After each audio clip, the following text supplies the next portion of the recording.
Vamos a comenzar un poquito con la anamnesis, que es parte del interrogatorio, y puse lo más como que importante, porque la verdad que hay un montón de cosas que ustedes ya tienen que leer para la teoría.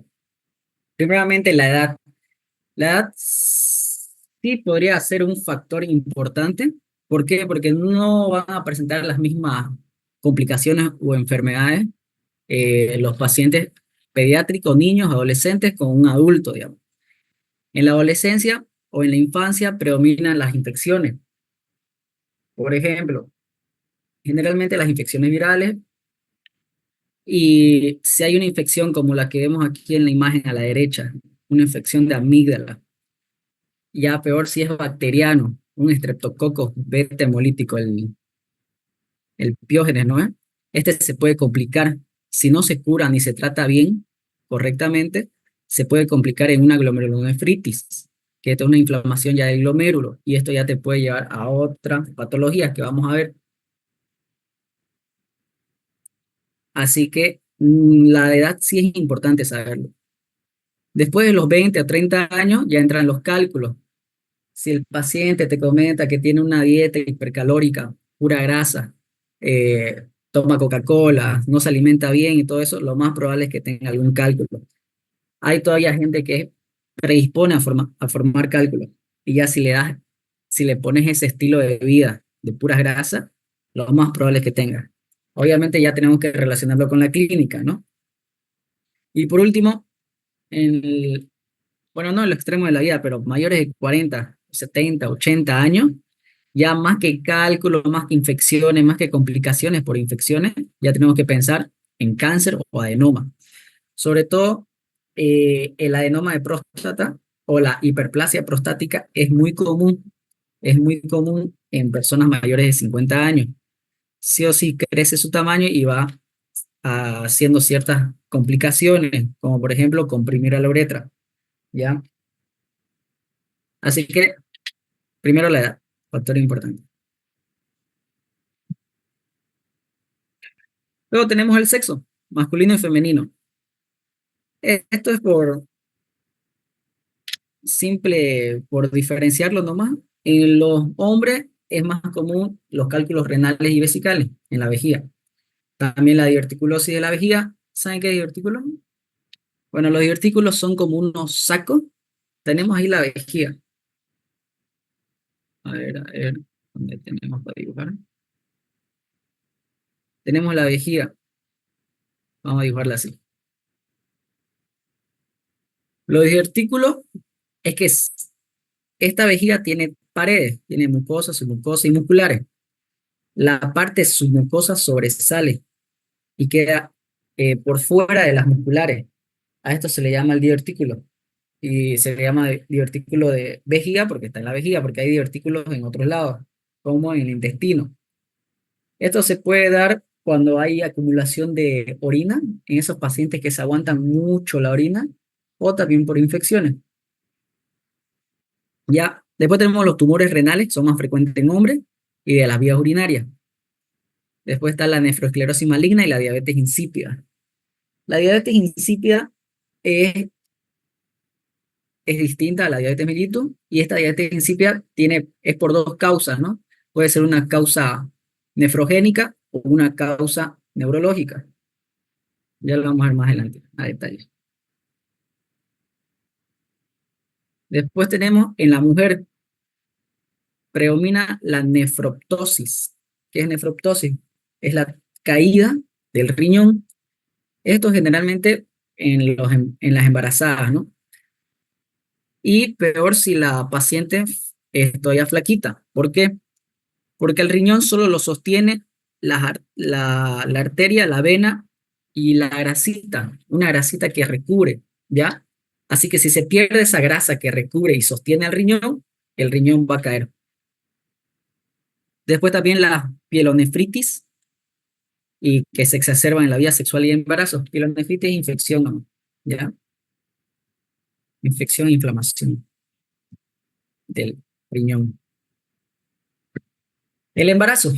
En el embarazo vamos a tener algunas complicaciones renales o, bueno, de la vía urinaria. que tenemos nefropatías gravídicas e infecciones. ¿Y por qué se dan estas nefropatías? Nefropatía, eh, patología del riñón, ¿ya? Se da por estas cuatro causas. Se puede dar por compresión del uréter y riñones. Esto produce un hidrouréter y una hidronefrosis. ¿Ya? ¿Y qué es esto? Mm, Vamos a tener aquí la vejiga de nuevo, con la uretra, los uréteres. Ya,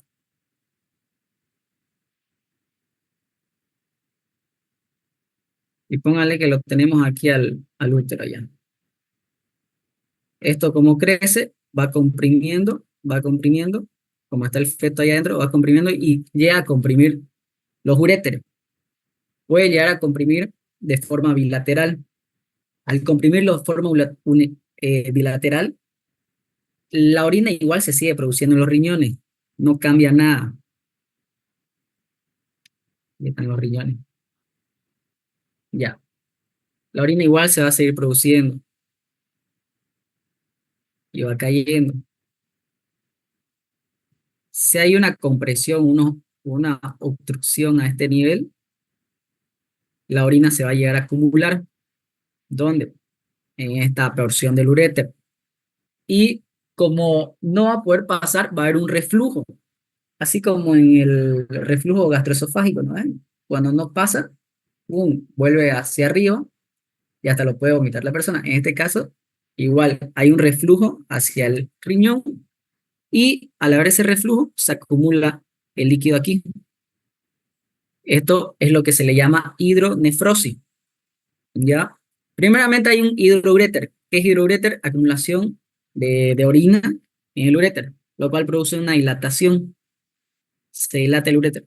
De ahí recién ya se comienza a acumular en la pelvis renal, que es esta porción del riñón, y ahí ya se forma la hidronefrosis. Esta hidronefrosis se puede complicar con infecciones, porque toda esta sí de líquido, en este caso de orina, sí o sí va a haber proliferación de bacterias. Y al haber proliferación de bacterias, hay infección. ¿Cuál es esa infección? Se le llama pielonefritis, ¿ya? Y ya dependiendo de qué bacteria está colonizando, va a haber una pielonefritis normalita o una pielonefritis, por ejemplo, enfisematosa. O hay otra que es todavía más peligrosa, ¿ya? Ahorita vamos a ver lo de la enfisematosa.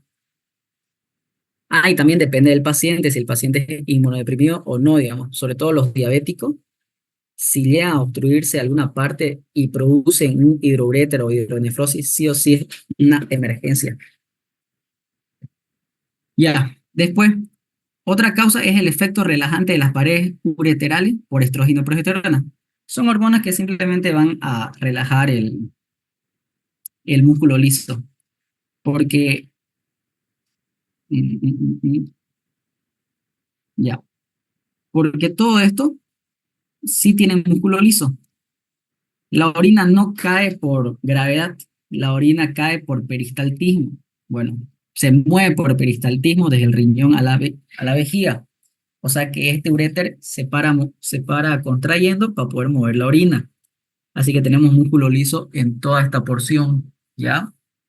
En toda la porción del uréter. Después tenemos compresión vesical. Ya, si hay una compresión vesical, lo más probable es que la paciente no orine muchas veces, pero orine poco, no va a salir todo. Entonces va a aumentar el residuo vesical. Al aumentar el residuo vesical, igual va a haber esta sí de líquido, esta sí de orina en este caso, y va a haber proliferación de bacterias. Igual le puede dar una cistitis, es una de las causas más frecuentes. Las bacterias más frecuentes de cistitis es la Escherichia coli en mujeres. Después tenemos infecciones urinarias. Esto porque el meato externo se baña en secreciones vaginales, uterinas, rectales, etcétera. Esto sobre todo pues, es en la mujer, ¿no? Porque es corta y recta. En el hombre es más difícil que le vengan infecciones urinarias. El embarazo agrava o intensifica la posibilidad de que hayan estas infecciones por la compresión del feto. ¿Se entendió todo? Sí, sí. Sí, ya, sí. Ya. Creo que Ya. Ya. Uy, ya. Antecedentes patológicos. Esto es también parte de la anamnesis, parte de la historia clínica que tienen que tomar en cuenta al pensar en alguna infección o alguna nefropatía. Tenemos diferentes tipos de antecedentes patológicos, tenemos infecciosos, cardiovasculares, digestivos, metabólicos, y el shock entraría en cardiovasculares básicamente. Pero ya, infecciones. Tenemos sinusitis, amigdalitis, tuberculosis, sepsis. Aquí vamos a hacer hincapié en amigdalitis, que es lo que le mencioné al comienzo, que cuando es un niño, por ejemplo, se infectó, se enfermó de una amigdalitis bacteriana por estreptococcus piógenes, ¿no? Si esta no se trata, si esta no se trata, se puede complicar ¿en qué? En una nefropatía. ¿Y cuál es la nefropatía que se va a complicar? ¿Alguien sabe?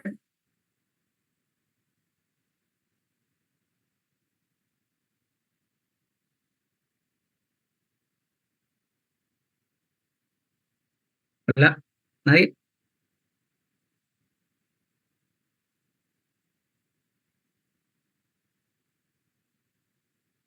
En el riñón, digamos, porque si hablamos de otras partes del cuerpo, esta misma amigdalitis se puede complicar en una fiebre reumática.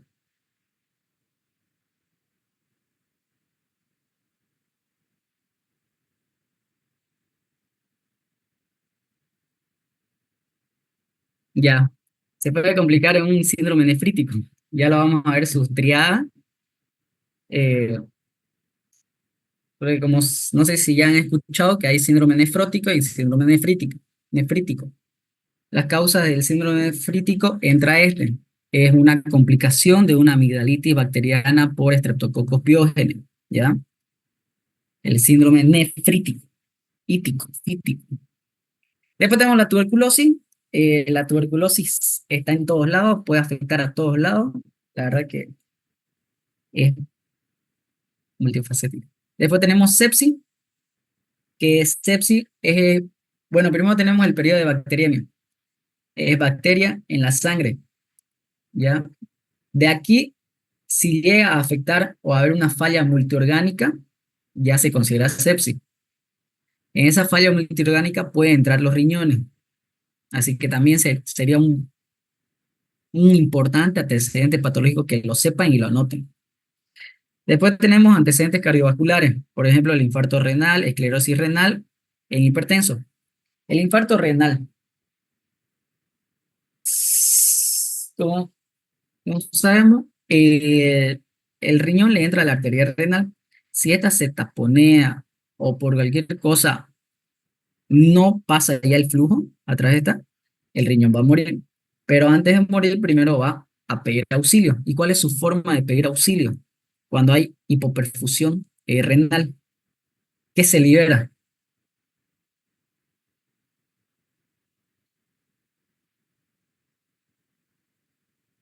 Ya, se libera angiotensina, va al sistema angiotensina, sí, pues angiotensina, aldosterona.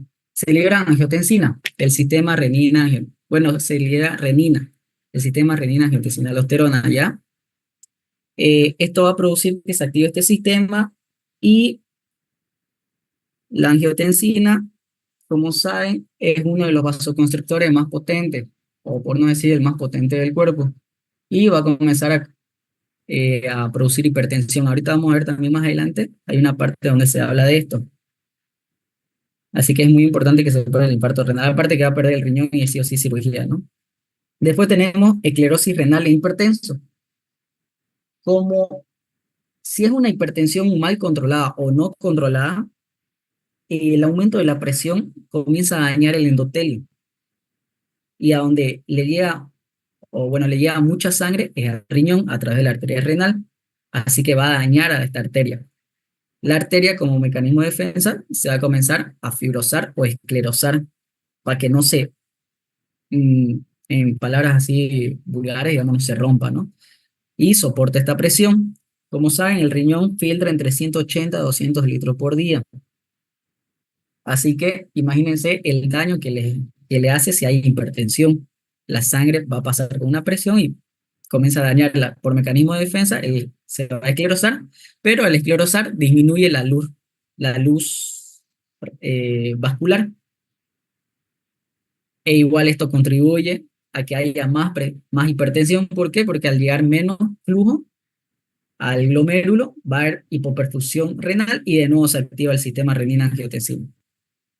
Así que es como un ciclo vicioso, pero es un antecedente patológico muy importante. Después tenemos digestivos, diarrea y deshidratación.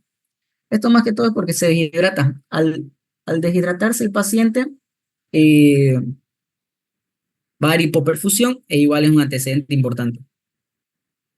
La hipoperfusión a la larga puede llevarte a una insuficiencia, así que igual se toma en cuenta esto. Después tenemos metabólica, diabetes mellitus, gota, porfiria. En esta vamos a hacer hincapié en la diabetes mellitus, que puede afectar o se puede complicar una nefropatía diabética, como cuando haya exceso de azúcar en sangre, de glucosa, comienza a producir microinfartos, así daños a la arteria. Y como saben ustedes, la arteria se acompaña del paquete vasculonervioso, o sea, del nervio y de la vena. Al morir la arteria, muere el nervio. Y esto llega a afectar al riñón, ¿ya? Otra de las causas es porque como deja ya de filtrar, ya filtra deja de poder filtrar correctamente, llega a filtrar toda la glucosa y esto va dañando más al glomérulo, al filtro del glomérulo. Por eso en los diabéticos sí vamos a ver positiva la glucosa en el examen general de orina. Y después tenemos el shock. ¿El shock de qué forma puede afectar? El shock se puede definir como hipoperfusión tisular y también en esta hay una hipotensión. El riñón para filtrar correctamente necesita mínimo una presión de 40 milímetros de mercurio. Ya, si está por debajo de esta presión, ya no comienza a filtrar, puede haber hasta anuria y si el riñón no trabaja, cae en una insuficiencia renal y puede ser fatal, ¿ya? El riñón sí o sí tiene que trabajar de alguna forma. Por eso en los pacientes que tienen shock, a pesar de que pueden estar con disminución del volumen o todas esas cositas, igual hay que hacerlo orinar al paciente. Hay que reponerle el líquido, pero hacerlo orinar, ¿ya?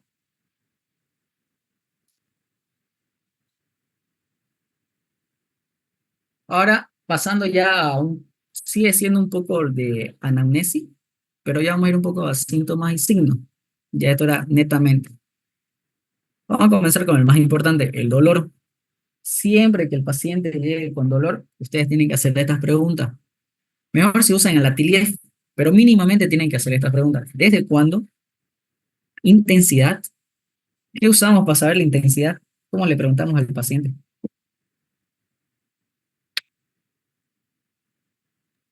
En una escala del 1 al 10. Exacto, la escala de 1 a 10, que se llama la escala de Eva. Vos tenés que decirle del 1 al 10 cuánto le duele. Y ya ustedes lo clasifican, ¿no? Si le dice 9, pucha, es un dolor pues severo, ¿no? Ya desde cuándo siempre. Intensidad. ¿Cómo es? ¿Qué tipo de dolor es? Me punza, me, re- me da como retroncijones, como si me comprimieran. Y así van viendo y preguntando, ¿ya? ¿Dónde? En esta parte va a ser generalmente en la zona lumbar. Y por último, ahí ya le preguntas, ¿y se irradia? Para saber si es un cálculo u otra cosa que ahorita vamos a verlo. Porque hay diferentes dolores, no es solo dolor renal. Hay dolor renal, dolor del uréter, dolor vesical, y bla, bla, bla. Ya, pero estas son las preguntas clave. Sí o sí tienen que hacer. Comencemos con el dolor renal. ¿Ya? El dolor renal, el surolo menciona que se halla en el flanco, en el hipocondrio o en la región lumbar del lado afectado, ¿no? Si es el riñón derecho, todo derecho. Todo por debajo del reborde costal. Lo más común se dice que es en la región lumbar y cuando el paciente está con dolor renal, para poder diferenciarlo de un dolor muscular, según el surón, dice que el paciente te llega con el pulgar hacia atrás y todos los dedos hacia adelante. En cambio, en el dolor de, de columna o muscular de espalda, lumbar, dolor lumbar, más bien es al revés, el pulgar hacia atrás y los dedos hacia adelante, ¿ya?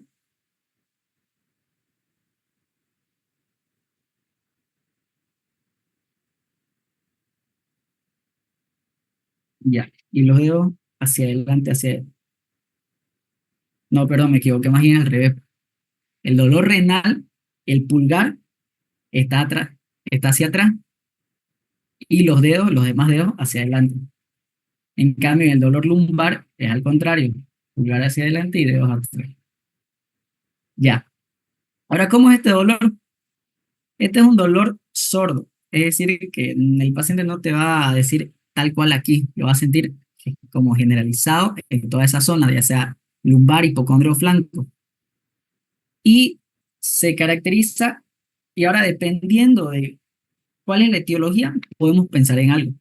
Por ejemplo, si es un cálculo en la pelvis, porque se ubiquen cuál es la pelvis. Tenemos aquí el riñón, aquí tenemos el uréter, la pelvis y el uréter. Aquí tenemos cálices mayores, cálices menores. La cosa es que la pelvis es esta, toda esta zonita, ¿ya? Si hay un cálculo en esta zona, eh, el paciente va a presentar un dolor fuerte que aumenta el movimiento y va a preferir estar en el reposo, ¿ya? Después, si es una dilatación ureteral por un reflujo ascendente, este reflujo ascendente se da por una obstrucción, también por cálculo, la causa más común es un cálculo. Si hay un cálculo a nivel de las vías inferiores, por ejemplo, en la vejiga, o sea, en la uretra, o en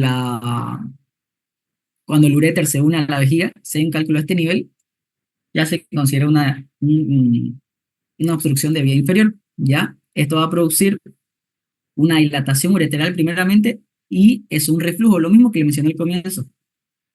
Aquí tenemos la vejiga, aquí se obstruye el cálculo, un reflujo, y este reflujo va a llegar no a comprimir, sino a dilatar más bien la pelvis, y eso va a producir un dolor. Porque como saben, el riñón no duele, digamos. Lo que duele es la cápsula de Gerota, si no me equivoco el nombre, la cápsula que recubre el riñón, esa es la que duele, esa es la que está inervada. Así que el riñón, al dilatarse, comprime esta cápsula y los nervios se activan y duele, ¿ya? Y ahí aparece el dolor renal o el dolor pieloureteral que vamos a verlo a continuación. En este caso, cuando es un cálculo en la pelvis, es una dilatación ureteral directa, hay un reflujo ascendente que produce la dilatación del riñón, la cápsula de Gerota se comprime y duele, ¿ya? Aparte, este dolor renal, algunas bibliografías lo mencionan que también se acompaña de vómitos y náuseas. ¿Por qué? Porque lo mismo de la inervación que sale para inervar al riñón, también sale un nervio que va hacia el estómago, así que al activarse la inervación que abraza el riñón, se activa este nervio y produce igual los síntomas de náusea y vómito. A ver. Después tenemos el infarto arterial renal. Este infarto puede ser por un trombo que viajó desde el corazón, por ejemplo, se produjo por una fibrilación auricular y hubo un remolino en la aurícula y se formó el trombo y viaja y va y cae aquí a la arteria renal. Entonces la obstruye y produce el infarto. Este infarto se caracteriza por un dolor lumbar intenso, ¿ya? Porque obviamente está muriendo el riñón, se está necrosando, no le está llegando flujo. Y aparte se va a acompañar de hipertensión. ¿Por qué?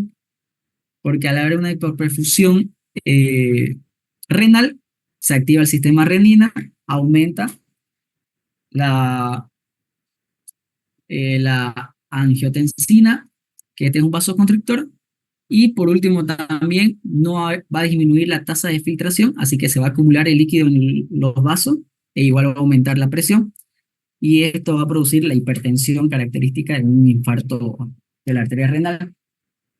Después, aparte, igual el paciente va a presentar hematuria porque se está dañando el riñón, hay necrosis, y llega a tener una repercusión vegetativa y vómito. La repercusión vegetativa se refiere a los signos vegetativos, ¿no? Por ejemplo, taquicardia, sudoración. Bueno, después tenemos también el vómito, que es porque se acompaña de ese nervio que conecta con el estómago. ¿Todo claro hasta aquí? Sí, sí. Yo sí. Ya sea. Después tenemos el dolor pielo-ureteral. Este se dice que es un dolor cólico nefrítico. ¿Y a qué se refiere con esto? Que es un dolor intenso que, según algunas bibliografías, no sé, diré con analgésico, pero según otras y por lo que yo he visto también, sí se ve. Y porque existe el dolor cólico crónico, el dolor cólico nefrítico crónico, y es por esos pacientes que le vienen estos dolores y en vez de ir al médico, se chantan su analgésico y lo comienzan a hacer crónica. Y esto es muy malo, digamos. ¿Por qué? Porque si es un cálculo de verdad y llega a obstruir, ¿a qué va a llegar la obstrucción? A un hidrouréter. Se va a acumular el líquido en el uréter. Esto, ¿a qué va a llevar? A una hidronefrosis. Se va a acumular el líquido en el riñón. Esta hidronefrosis ya va a producir una infección y dependiendo si el paciente es inmunodeprimido, inmunocompetente y dependiendo de qué bacteria es la que está dañando, se va a hacer una complicación de urgencia o de emergencia. Así que si hay esos dolores, nunca hay que tomarse obviamente ya analgésico para que no le duela, pero hay que ir al médico, digamos, ¿no? No es nomás tomarse el analgésico y decir, bueno, ya pasó, digamos, listo. Este dolor cólico nefrítico es de aparición brusca y no tiene predominio de horario, puede aparecer hasta en pleno sueño, ¿ya? El paciente se despierta y listo. Se irradia dependiendo de dónde esté el cálculo. ¿Y por qué dependiendo de dónde esté el cálculo? Porque la mayor causa de este dolor pielo-ureteral, pielo de la pelvis, ureteral de la uretra, es de tipo calculoso, es decir, de litiasis. Ahora, si el cálculo se encuentra en el tercio medio, el dolor se va a radiar hacia el ombligo. En cambio, si el cálculo se encuentra en el tercio inferior, aquí lo tenemos. Tercio medio, ombligo. Tercio inferior eh, se irradia en el hombre hacia los testículos y en la mujer hacia los labios mayores. ¿Ya? Es muy importante que pregunten lo de la irradiación para saber dónde está, digamos, para poder hacer un mejor diagnóstico. Mm, mm, mm. Este dolor cursa con poliaquiuria. ¿Saben qué es poliaquiuria?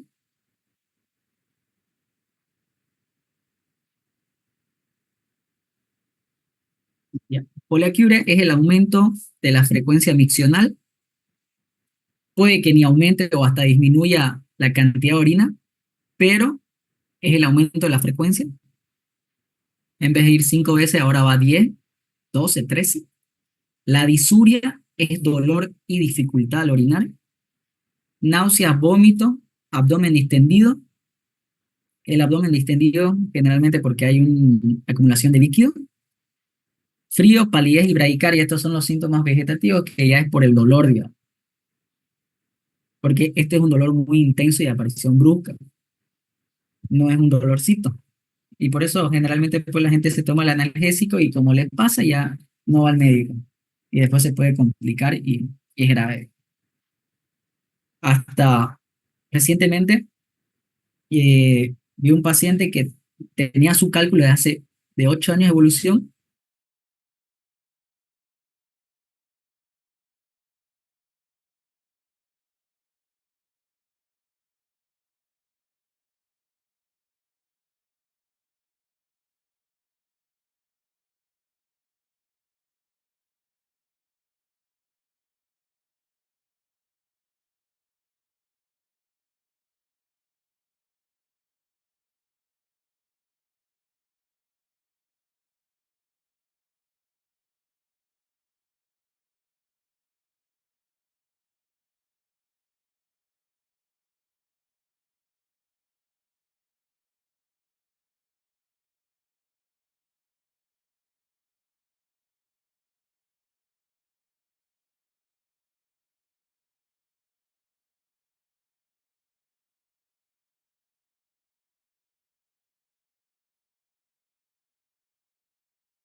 Ya como le comentaba, recientemente vi una paciente que tenía un cálculo de de 8 años de evolución y obviamente se complicó, pues, ¿no? Con hidroureter, hidronefrosis y no solo llegó a eso, terminó llegando a un absceso renal, que eso sí ya es una complicación bien grave.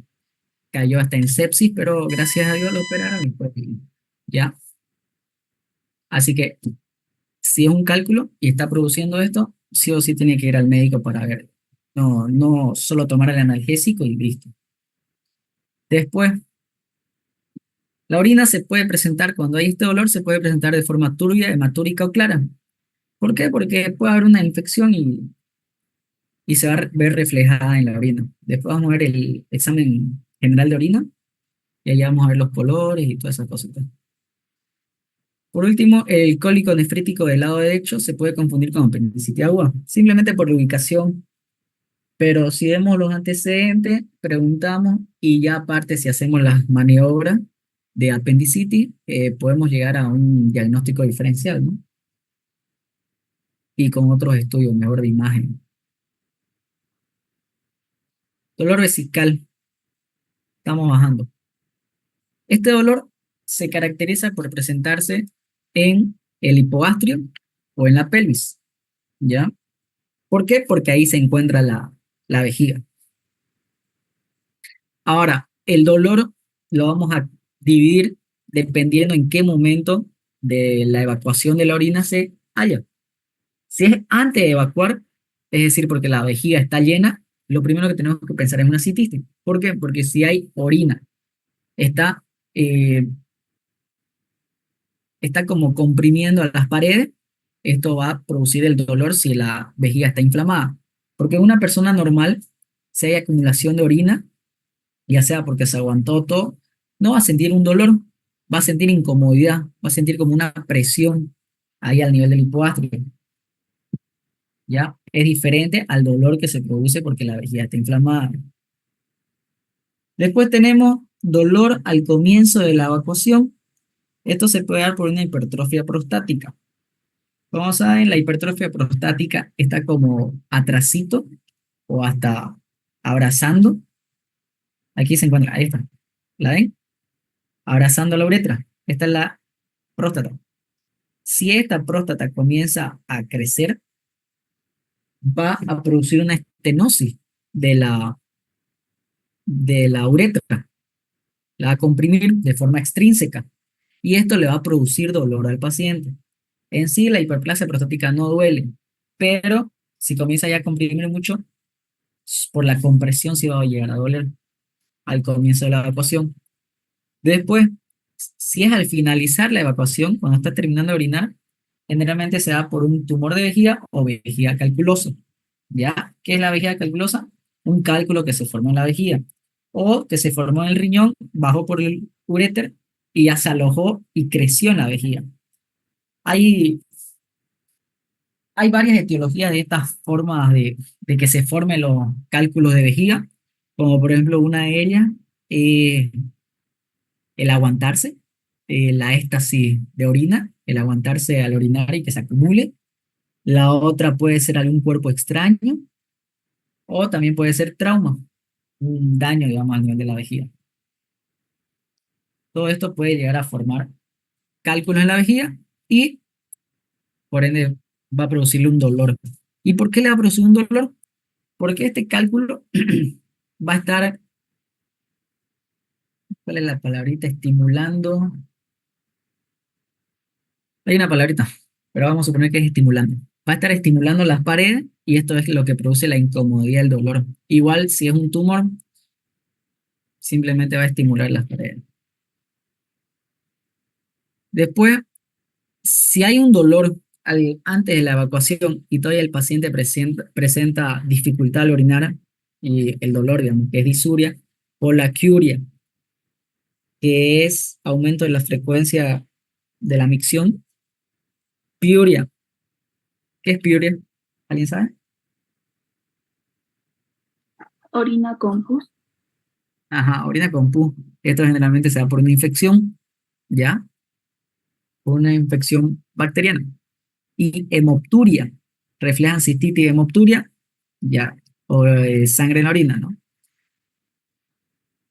Presenta, en lo primero que tenemos que pensar es una cistitis si tienen todos estos síntomas.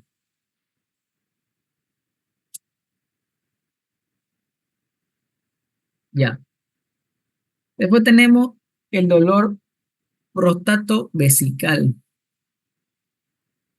Este simplemente se da por una hiperplasia prostática o por una prostatitis, perdón, no por una hiperplasia, por una prostatitis, que es que se inflama la próstata. Es un dolor vivo con irradiación al perineo, escroto y pene, ¿ya? Y aparte el paciente va a experimentar una sensación de ocupación rectal. O sea, porque como la próstata está atrás de la uretra, pero adelante del recto, si crece, comprima uno y comprime el otro. Al comprimir el recto, va a sentir el paciente que tiene ese, pero en realidad está comprimiendo. Y eso es una falsa sensación de ocupación rectal. Aparte, le va a costar orinar. ¿Por qué? Porque está comprimiendo, está haciendo una estenosis de la uretra y lo más probable es que haya una supuración ureteral matutina. Ya, eso sería todo respecto al dolor. Ya estamos ahora con otros síntomas que estos ya se caracterizan como un trastorno en la evacuación de la orina. Vamos a comenzar con poliuria, que es distinto a polaquiuria. Poliuria es simplemente el aumento de la orina emitida en 24 horas. Lo normal es que el paciente orine 1500 ml por día. Obviamente es un rango, ¿no? No porque esté orinando 1800 o 2000 ya va a ser poliuria y pensar en una enfermedad. No. Se considera poliuria cuando es más de 3000 en 24 horas. Más de 3000 ml o 3 litros, ¿no? Hay causas fisiológicas como también hay causas patológicas. Por ejemplo, en las causas fisiológicas vamos a tener por frío o ingesta excesiva de agua. Un paciente que toma 3 litros de agua al día no va a orinar lo mismo que un paciente que toma 1 litro de agua. ¿Ya? Y eso es fisiológico, digamos. Después, el frío. El frío puede estimular porque estimula los nervios que hay al nivel de la vejiga e igual puede llegar a orinar más. Después hay medicamentos. A ver qué medicamento puede aumentar la orina, la diuresis en un día. Yo creo que ya lo han avanzado.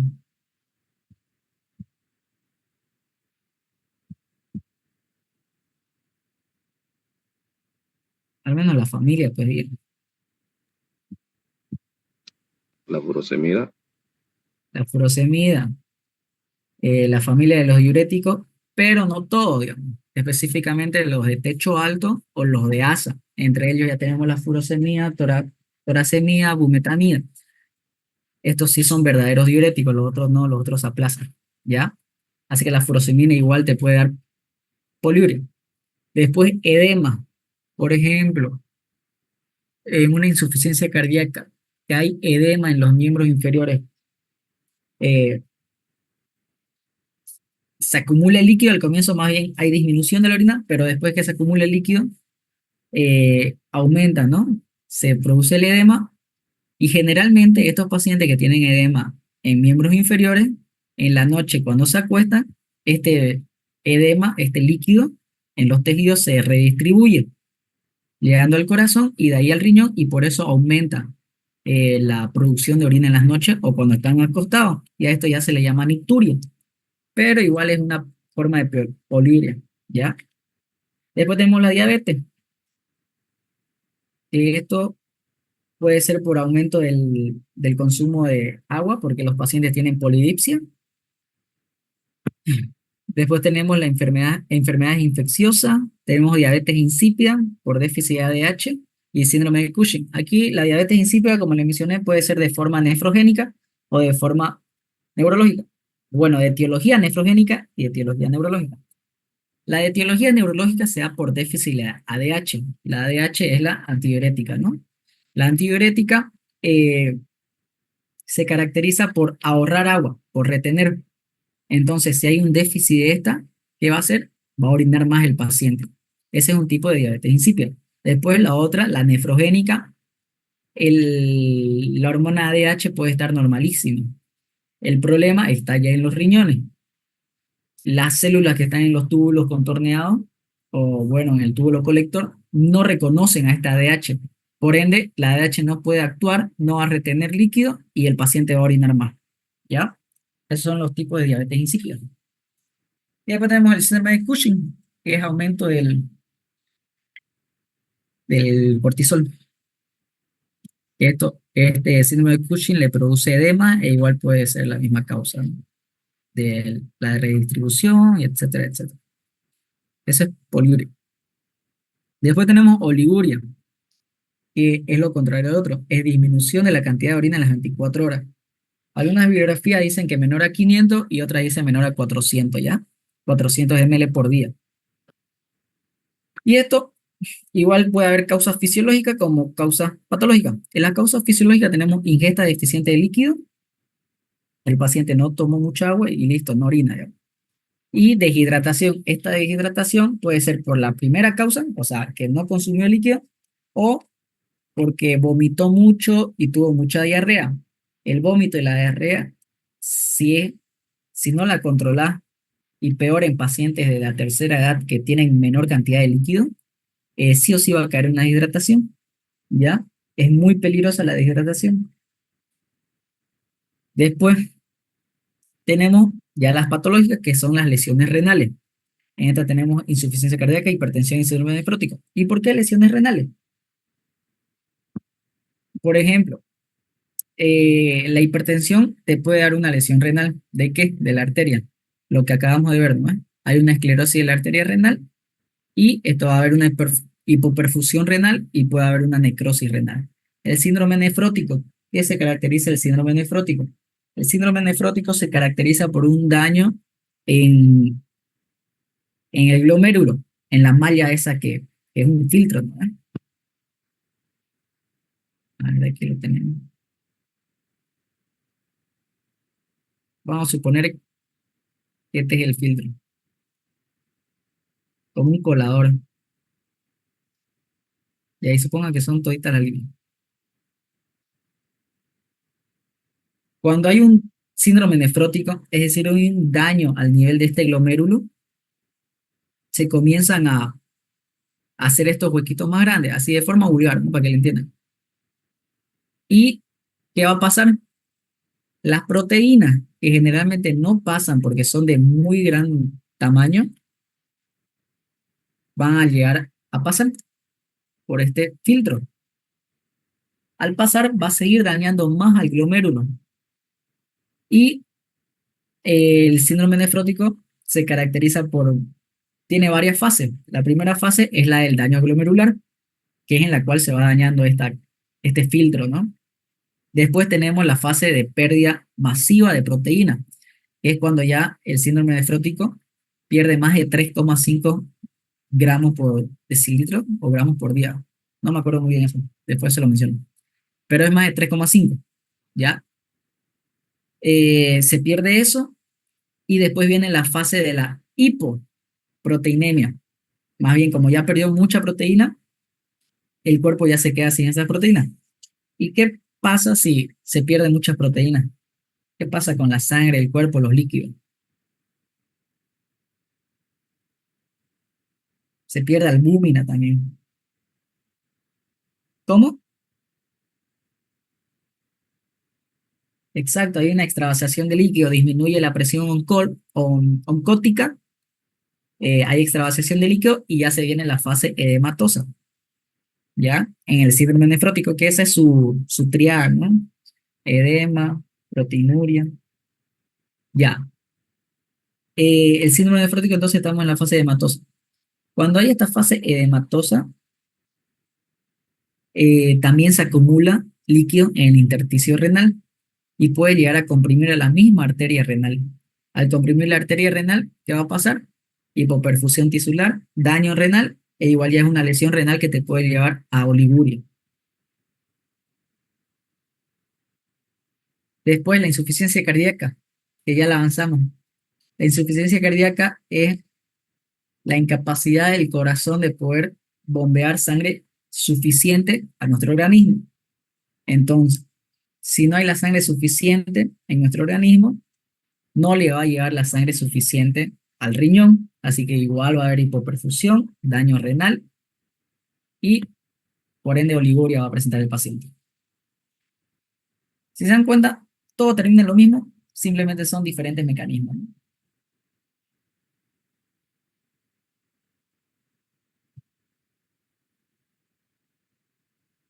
Después tenemos anuria, que según el SURO es cese completo de la excreción urinaria, pero según otras bibliografías es el cese casi incompleto de la excreción urinaria. ¿Por qué? Porque ya se considera anuria debajo de 150 ml por día, creo que. Ah, claro, por día, perdón. Se considera anuria por debajo de 150 ml por día, ¿ya? Así que es casi completo, pero según el SURO es completo. Ahora, este tipo de anuria vamos a tener de tres tipos. Anuria prerrenal antes del riñón, la renal y la posrenal después del riñón. La prerrenal se puede dar por hipovolemia o hipotensión. Por ejemplo, un shock hipovolémico no llega sangre, lo mismo. No hay una buena perfusión tisular, no hay un buen filtrado y no sale orina, ¿ya? Y la hipotensión es por el shock o por una hemorragia, digamos. Después, esta hipovolemia puede darse por disminución de líquido en los vasos. Y esto se puede dar por diarrea, vómito o sudoración excesiva. Como les mencioné, la diarrea y el vómito son causas muy frecuentes de deshidratación en pacientes de tercera edad. Que a estos pacientes siempre hay que darle o hay que tener a mano un suero, ¿no? Suero de hidratación oral. Después también podemos tener una embolia o tumoración en la arteria renal, que esto te lleva al infarto. Y por último, el shock, que entraría como, como al comienzo, ¿no? El shock hipovolémico, que igual te lleva a una hipoperfusión. Después, la anuria renal, tenemos nefropatía bilateral y toda lesión destructiva del riñón. ¿A qué se refiere con nefropatía bilateral? Es un daño en ambos riñones, o bueno, una patología en ambos riñones. Entre ellas, es un daño en ambos riñones que va a producir disminución de la filtración, eso sí. Es decir, el riñón no va a poder filtrar y no se va a producir orina. En el primero, es porque no hay líquido. En la anuria renal es porque no puede producir orina el riñón, ¿ya? Entre estas tenemos la glomerulonefritis aguda o la esclerosis renal. La glomerulonefritis aguda es porque hay una inflamación, hay un daño hay un daño al nivel renal y el riñón no va a trabajar de forma correcta, ¿ya? Primero obviamente va a presentar oliguria y de ahí recién anuria. Y la esclerosis renal es porque disminuye la luz del vaso sanguíneo. Al disminuir la luz del vaso sanguíneo, no llega sangre e igual no se va a poder filtrar correctamente. Y si no se filtra, no se produce orina. Y por último tenemos la anuria postrenal. Aquí hay suficiente líquido en nuestro cuerpo. El riñón está filtrando correctamente, pero hay algo que está obstruyendo al nivel de la pelvis, del uréter o de la vejiga o de la uretra, ¿ya? Las causas más comunes son los cálculos y los tumores. Los cálculos ya puede presentarse en cualquier lado. La etiología de los cálculos es dependiendo de dónde se ubique. Por ejemplo, si el cálculo se formó al nivel del riñón, no tiene la misma etiología que el cálculo que se formó al nivel de la vejiga. El cálculo que se formó al nivel del riñón puede ser por eh, exceso de grasa, ¿ya? No. Sí, sí, por exceso de grasa o por una éstasis o de forma genética. Hay pacientes que eh, tienen predisposición a formar cálculo. Eso ya lo van a ver en urología, que son varias causas. Como también nosotros tenemos, se puede decir que son defensores de la formación de cálculo o anticálculo, que hay algunos pacientes que de forma genética no tienen estos defensores e igual predisponen a formar cálculo. Ya lo van a ver más a detalle en urología del próximo año. Ahora, las causas de cálculo en la vejiga es por las que les mencioné, por éstasis de la orina y por y por cuerpo extraño. Ya. Y los tumores, bueno, compresión es una compresión extrínseca, ¿no? O también puede ser intrínseca si el tumor es de la vía urinaria. Después tenemos polacuria, que es aumento de la frecuencia de la orina. Puede ser escasa o sin alteración del volumen. Esto se puede dar por contractura frecuente de musculatura vesical, por cálculos renales, ureterales, vesicales, cistitis, tumores y embarazo. Eh, el tema de la cistitis es porque cada rato la inflamación está estimulando y la paciente o el paciente siente ganas, digamos, de orinar. Y va a orinar, aunque no tenga nada, pero va a orinar. ¿Ya? Contractura frecuente de la musculatura, lo mismo. El músculo liso se para contrayendo, aunque no haya orina, y el paciente va y orina o intenta orinar. Esta contractura eh, generalmente se da recién a los 250 ml, si no me equivoco, el primer deseo de orinar, pero en este todavía la persona se puede aguantar. Luego sigue aumentando y ya viene el verdadero deseo en el cual la persona va y orina. Pero ahora, si está alterado esto por daño neural, por ejemplo, y se para contrayendo la musculatura lisa de la vejiga, esto no va a necesitar ni llegar a 250 y el paciente ya va a estar con un deseo de orinar y va a ir a orinar, aunque no haya nada de orinar. Ya. Después los cálculos renales, lo mismo, embarazo por presión. Tenemos vesical. El tenemos vesical es un deseo continuo, doloroso e ineficaz de orinar.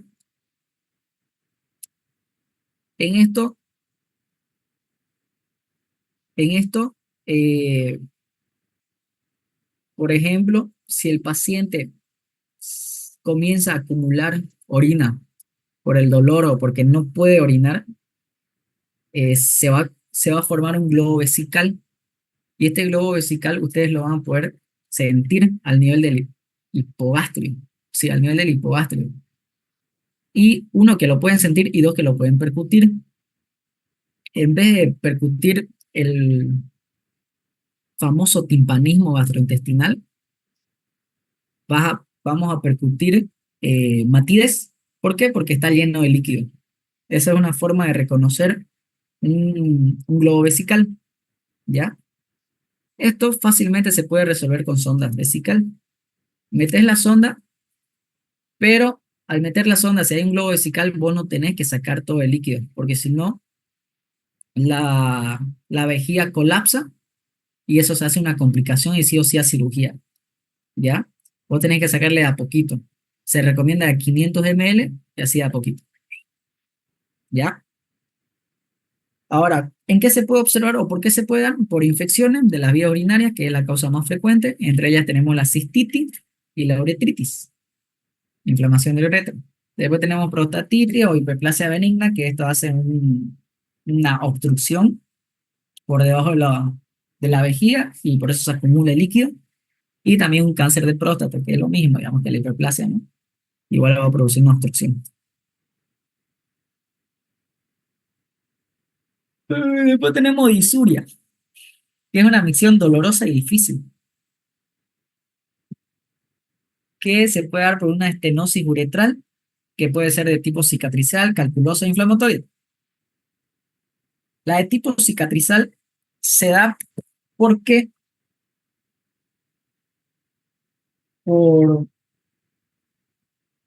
se da mayoritariamente en un exceso de infecciones.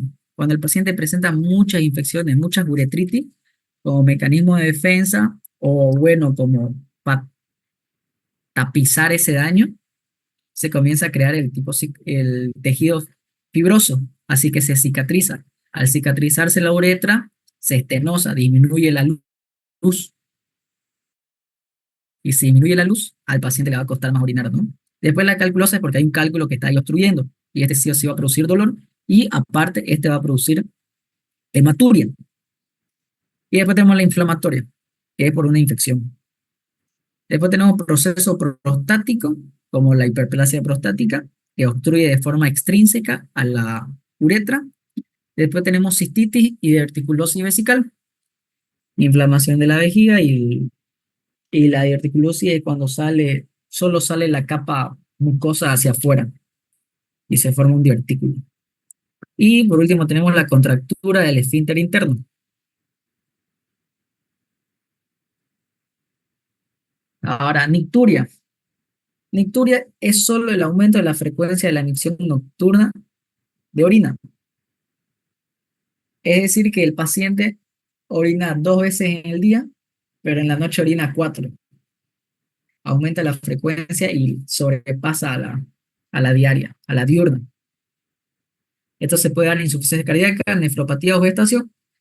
En insuficiencia cardíaca y nefropatía es por lo que les comenté hace rato, que hay edema, se redistribuye cuando se acuestan y ese líquido sale y al paciente le dan a orinar. En gestación es por posición del útero que comprime, ¿ya? Por nada. Enuresis. Enuresis es la incontinencia miccionaria diurna y nocturna. La diurna se da por factores congénitos, por tosis o trauma. Generalmente se puede dar al toser, reír o estornudar. Esto es porque hay un daño al nivel de las vías urinarias inferiores y el paciente no puede retener. Específicamente, habría un daño al nivel del esfínter externo. El esfínter externo es el que es de músculo esquelético y es el que nosotros controlamos. Y después tenemos el nocturna, que es causa psicógena en niños. Son los niños que se orinan en la cama por las noches. Neumaturia, expulsión de gas por la orina.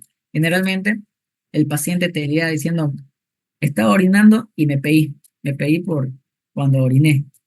Esto se puede dar por cistitis enfisematosa o pielonefritis enfisematosa. En realidad, la causa o en lo primero que tenéis que pensar, si es que el paciente no presenta la full sintomatología de una pielonefritis, o si no es diabético, tenéis que pensar en una fístula enterovesical. ¿Y qué es una fístula? Es una conexión anormal entre dos órganos diferentes, ¿no? En este caso, entre el intestino y la vejiga. Esta fístula se puede formar, ¿por qué? Por divertículos del intestino. El paciente presentaba o tenía antecedentes de divertículos en el intestino. Una de esas fístulas uno de esos divertículos llegó a conectar con la vejiga y se fistulizó, es decir, hubo una conexión anormal. Entonces, como en el intestino nosotros tenemos gases, esos gases pasan a la vejiga. Y al pasar a la vejiga, el paciente cuando orina también puede salir esos gases y es como un pedo que se tira. ¿Ya? Ese también no es la única causa. Si el paciente presenta una sintomatología, podemos pensar en una cistitis enfisematosa o una pielonefritis enfisematosa, sobre todo en pacientes diabéticos. Ahora sí, esta pielonefritis enfisematosa generalmente se da por una infección. La pielonefritis es una infección del riñón, ¿ya? Ahora, dependiendo de qué bacteria está colonizando, es como se va a dar.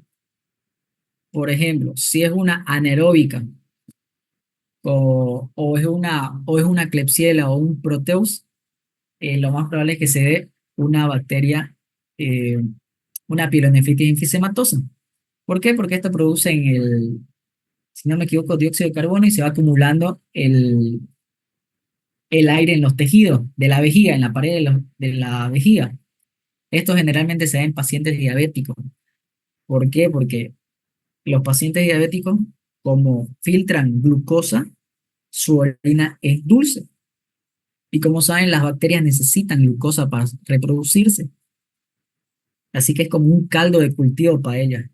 Y se comienza a producir un montón de aire y se acumula y se hace la pielonefritis enfisematosa. ¿Ya? Esa es una de las etiologías. Listo, terminamos con anamnesis. Ahora nos toca examen físico.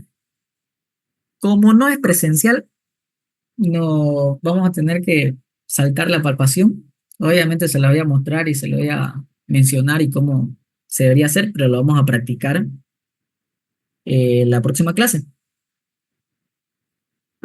Pero lo otro sí lo podemos hacer. Inspección. En inspección tenemos, no es muy relevante, o al menos no es muy, como que no te da datos muy buenos, al menos que la tumoración o el problema sea muy grande. Pero bueno, vamos a inspeccionar la zona lumbar, la donde se localiza el riñón. Estos se hallan de forma retroperitoneal, específicamente en la fosa lumbar, debajo de, del reborde costal, ¿ya? El riñón derecho es más inferior que el izquierdo. Este riñón derecho, bueno, es más inferior por el tema del hígado. Y generalmente en pacientes flaquitos se puede llegar a ver el riñón. Uno, porque no tiene, porque es flaquito, y dos, porque como les mencioné, lo que sostiene el riñón son los vasos sanguíneos, es decir, la arteria y la vena, y el tejido, ese tejido de grasa, que en pacientes flaquitos casi no tienen, así que hay una tosis renal, y en estos pacientes se puede palpar mejor. Y hasta se puede, no se puede llegar a ver, no creo. ¿Ya? ¿Qué más vamos a inspeccionar? ¿O qué más vamos a ver?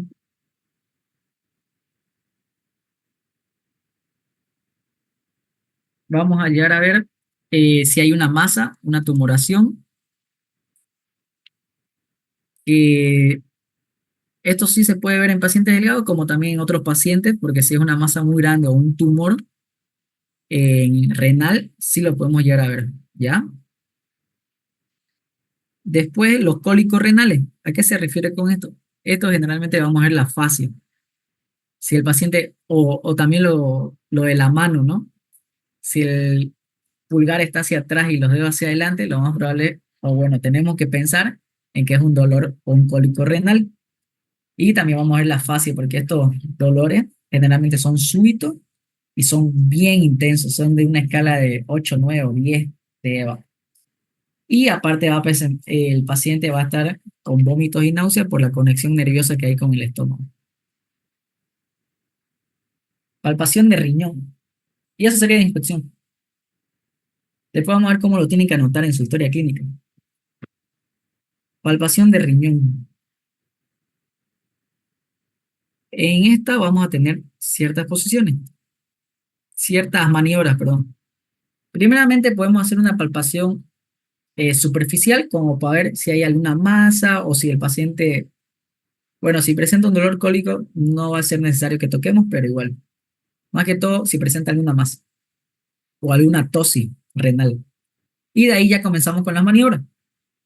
Tenemos 4 maniobras que menciona el Suro: la maniobra de Guyon, la maniobra de Israel, la de Goelet y la del peloteo. ¿Y cuáles son estas?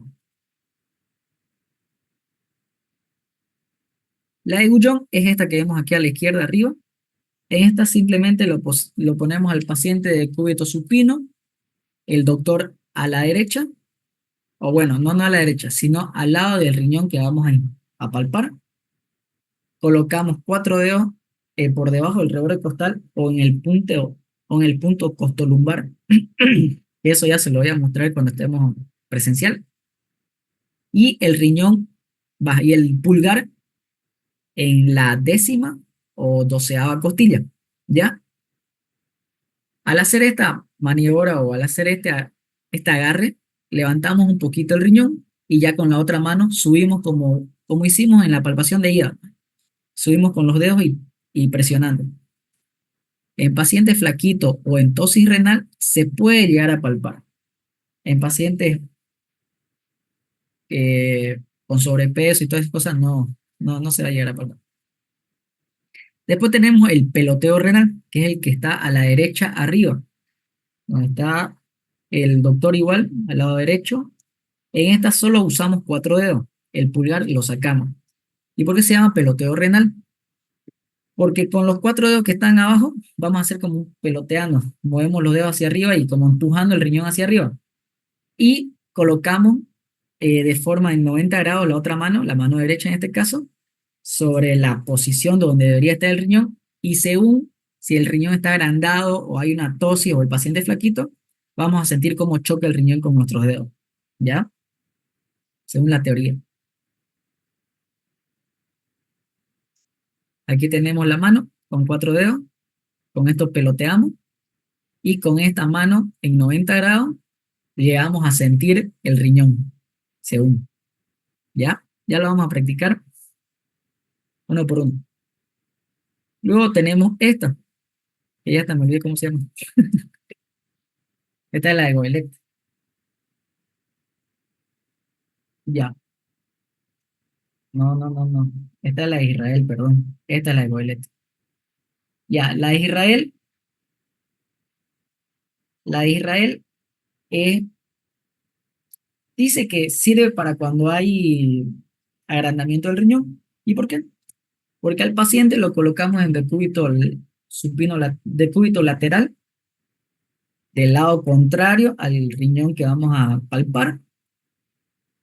Esto produce que el riñón caiga hacia el centro y nosotros con la mano derecha, una mano presiona en la zona lumbar, en el punto costolumbar, que ya lo vamos a ver, y con la otra mano presionamos en la zona donde teóricamente cae el riñón. Esto ayuda porque la grasa del estómago cae por gravedad hacia el otro lado y deja el riñón como solito ahí, digamos, ¿ya? Pero solo en riñones agrandados, no, no es no es la mejor. Aparte menciona, no me acuerdo si es el Suro el que menciona, que estas maniobras que son en decúbito supino y también esta que es decúbito lateral, lo mejor es que el paciente esté con las rodillas un poco flexionadas. ¿Por qué? Porque así ayuda a que relaje la pared y no esté los músculos ahí contraídos y sea más blando, más expresible. Después tenemos esta, que esta sí es la Goelet. Esta es la Goelet, en la cual el paciente lo colocamos de pie, pero con una rodilla flexionada sobre una silla, del lado que vamos a palpar el riñón.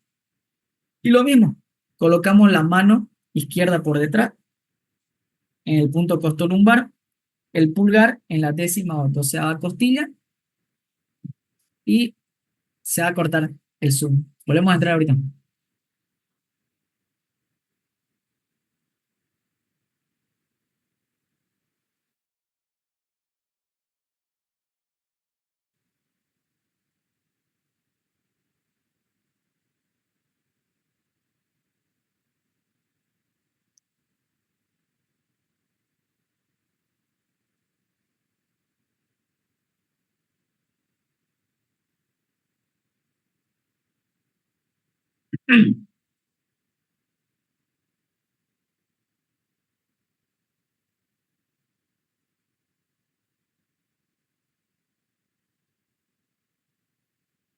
Ya, otro dato de esta maniobra, la maniobra de Israel, es que sirve más que todo para riñones poliquísticos, que es cuando se forman eh, varios quistes al nivel renal.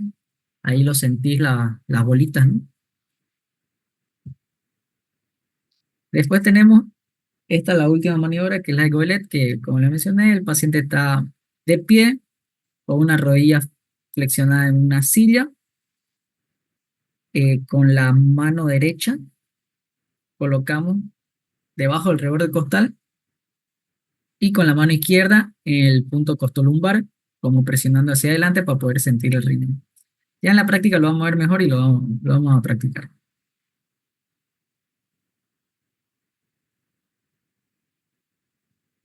Ya, me cansé. Después tenemos los puntos dolorosos ureterales, que tenemos tres. Tenemos el superior, el medio, el inferior. El superior lo encontramos en la línea umbilical, donde corta el borde externo del recto anterior, que es este. Aquí está la línea umbilical transversal Y aquí tendríamos los músculos rectos anteriores, ¿no? Su borde externo estaría como a este nivel, que acaban así. Esta es la línea alba, son los abdominales, ¿no? En este punto donde se corta, tendríamos el punto ureteral superior,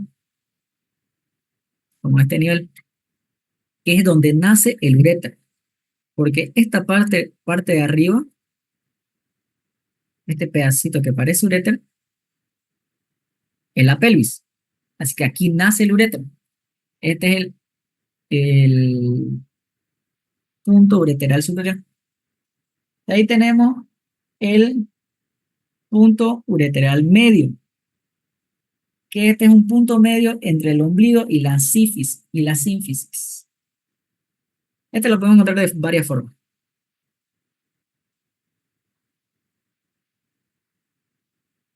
Una de las formas es el de la sínfisis. Sínfisis. Hacemos un punto entre el ombligo y la sínfisis. Ahí tendríamos eh, el punto medio ureteral. Va, aquí está el ombligo, perdón. Aquí está el ombligo, la sínfisis, y en un punto medio entre estos dos se encontraría el punto ureteral. Pero como ven, no acaba bien el ureter, así que mejor hacemos la otra. Tenemos la línea bilíaca, donde corta el recto externo. Aquí tenemos la cresta ilíaca. Hacemos una línea y lo mismo usamos al recto externo. Donde corta tendríamos el punto ureteral medio, ¿ya? Y otra forma de sacar es un punto medio entre el ombligo y la cabeza del fémur. Cabeza del fémur, ombligo, punto medio.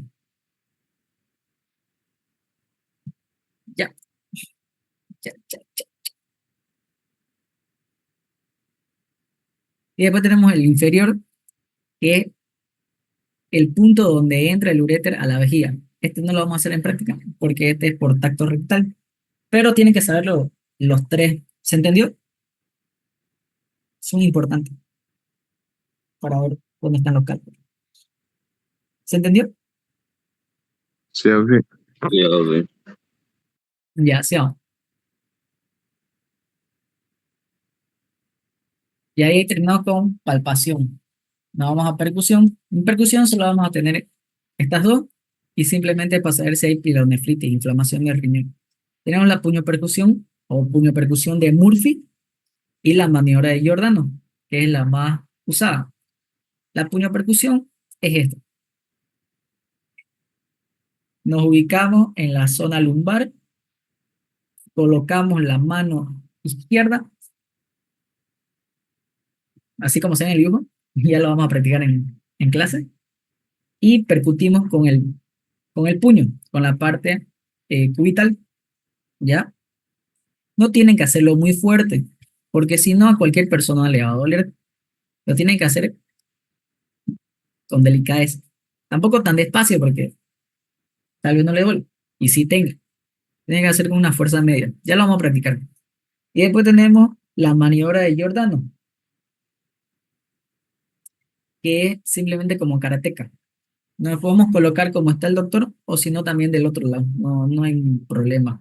Y le damos igual con la parte cubital, directo, sin colocar ninguna mano. Pum. E igualmente no tan fuerte, de una forma con delicadeza, ¿ya? La auscultación, como ven, no te da datos muy importantes, al menos que auscultes la arteria renal, en la cual se puede presentar soplo, y si hay un soplo, ¿por qué creen que se daría un soplo en esta arteria? ¿Cuál es la definición de soplo?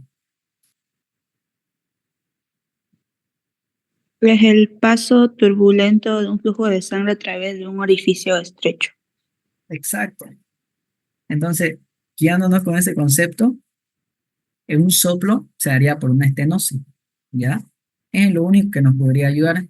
Por ejemplo, un paciente hipertenso Si no está bien controlado y ocultamos, lo más probable es que se pueda escuchar un soplo porque se ha producido una estenosis, ¿no? Ya, terminamos con anamnesis, examen físico. Nos falta ahora análisis de orina, el ego. Este lo vamos a ver así bien de forma teórica, pero ya en el hospital, cuando vayamos algún día, eh, todos tienen examen de orina, bueno, creo que la mayoría. Así que ahí lo vamos a ver bien y ya vamos a hacerlo de forma más práctica. Pero para que se ubiquen, porque si no van a ir perdidos y no saben nada. Ya, componentes del ego. Tenemos el examen general de orina, vamos a tener tres componentes: consideraciones o aspectos generales, análisis químico y análisis microscópico. Ya. En consideraciones generales, ¿qué vamos a tener? ¿O cuáles son los aspectos que vamos a tomar en cuenta? Van a ser 5. Primero vamos a ver el aspecto, el color, el olor, el pH y la densidad. Todo esto tiene su cierta importancia y si están aumentados, disminuidos o alterados, tenemos que pensar en cierta patología o problema. ¿Ya? Aspecto. Comencemos con aspecto. A ver, un ratito. Ya, aspecto. El aspecto generalmente tiene que ser claro y límpido, así como cuando ustedes van, orinan y tomaron una buena cantidad de agua también, ¿no? No tiene ningún color amarillento, no es lechoso, no es turbulento, no es rojo, ni es tan oscuro, al menos que no hayan tomado agua, ¿ya? Es como la limonada, creo. No, ya se ubica. Ya, entonces tiene que ser claro y limpio. Ahora, si hay un problema al nivel de la orina, se puede presentar con enturbamiento o turbio. El enturbamiento, ¿cuál es la diferencia? El enturbamiento es porque hay una precipitación de cristales al nivel de la orina, ¿ya? Esto se debe porque hay una sobrecarga generalmente de alcohol. Hay una sobrecarga del contenido de la orina, porque la orina no es solo líquido, tiene su contenido. Así que si hay una sobresaturación, ustedes no están tomando tanta agua y hay, sí, pues sobresaturación, va a producir una orina con aspecto con enturbamiento, ¿ya? Ahora, la diferencia con el turbio es como purulento, ¿ya? Este turbio se ve en infecciones bacterianas. Hay presencia de bacterias. Para confirmar esto, no solo tenemos que ver el aspecto turbio, sino también vamos a ver otras características, pero para que vayan asociándolo, tenemos que ver presencia de bacterias, leucocituria o hasta proteínas, ¿ya? Todas estas cosas pueden hacer turbia la orina. El enturbiamiento generalmente es porque la orina está muy concentrada. Y ya. Después nos vamos con el color. Tenemos miles de colores, pero el que se dice que tiene que ser es color amarillo ámbar, que es un amarillento no tan fuerte, pero tampoco tirando para blanco, ¿ya? Ahora, si se altera, podemos presentarlo de varias formas, como rojiza, amarillo naranja, color té, caoba, verde o azul. La verdad que no es tan importante que se lo sepan de memoria, porque sí es como complicado, pero al menos para que se ubiquen en algunas, digamos, como las más comunes. Si está rojiza, digamos, lo primero que tenemos que pensar es que hay sangre, ¿no? Hay presencia de mioglobina o de glóbulo rojo, ¿ya? Después tenemos el amarillo naranja, que es cuando se concentra, igualmente. O sea, se va a presentar con un aspecto con enturbamiento y un color amarillo-naranja. Después tenemos los otros que son de forma más rara, como el color té, el caoba, el verde o azul y el negro. Solo por si quieren anotarlo, porque ni yo me los sé así de memoria, todos estos que son bien raros. Tenemos el color té, que esto nos indica que hay presencia de urobilinógeno, ¿ya? O hierro o en la orina. Después tenemos el color caoba. El color caoba es cuando hay pigmentos biliares. Es un color así medio cafecito, rojizo, ¿no? ¿Ya? Esto se da generalmente por cuadros de obstrucción biliar. Hay presencia de pigmentos biliares. Después tenemos el verde o azul, que según la teoría es cuando hay una infección urinaria por pseudomonas. Esta pseudomonas se caracteriza por formar eh, un color verde azulado en cualquier parte que infecte. Y por último tenemos el color negro, que esta es una alcaptonuria, que es un problema congénito, un problema metabólico congénito. El caoba, como hay presencia de pigmentos biliares, es básicamente la coluria, como la triada de la hepatitis, ¿no? Que hay coluria, actolia, o el síndrome coleociano, que eso ya lo vamos a ver el próximo año. Coluria, actolia e ictericia. Ya. Después nos pasamos al olor. El olor eh, puede presentarse de formas distintas, como por ejemplo amoniacal, dulce, fecaloide o de olor a alcohol. Ya, el amoniacal generalmente, o en lo primero que tenemos que pensar, es una infección bacteriana, pero no cualquier infección bacteriana, sino una infección bacteriana con ureasa positiva, ¿ya? Y peor que estas bacterias con ureasa positiva predisponen a formar cálculos. Así que si el paciente tiene un olor amoniacal, lo más probable es que tenga un cálculo eh, en la vejiga. ¿Por qué? Porque estas bacterias alcalinizan la orina y esto predispone a la formación de cálculos. Después tenemos el olor dulce, que se dice que es en pacientes diabéticos, cuando hay cetonuria. Después, o también en otras causas, para que no le pongan diabetes a todos los que tengan olor dulce de orina. También puede ser un ayuno prolongado, porque en ayuno prolongado, en vez de, como ya no hay carbohidratos, se quema grasa y esa grasa, su desecho, como una palabrita,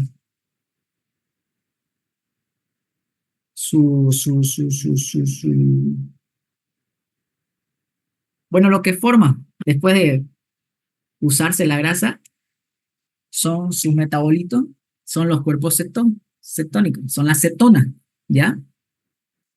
Entonces esto igual va a la orina e igual te puede producir un olor dulce. No es solo porque sean diabéticos, también puede ser un ayuno prolongado. Luego tenemos el olor fecaloide, que esto, así como les mencioné,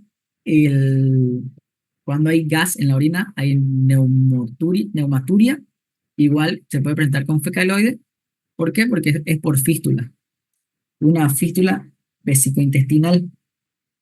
Si se presentan estas dos juntas, se puede considerar hasta signos patognomónicos de una fístula vesicointestinal.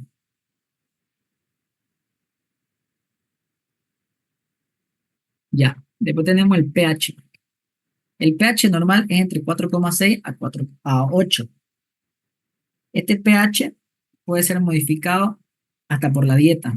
No nos tenemos que preocupar mucho, pero igual hay que observarlo. Lo normal es que esté en 4,6 a 8.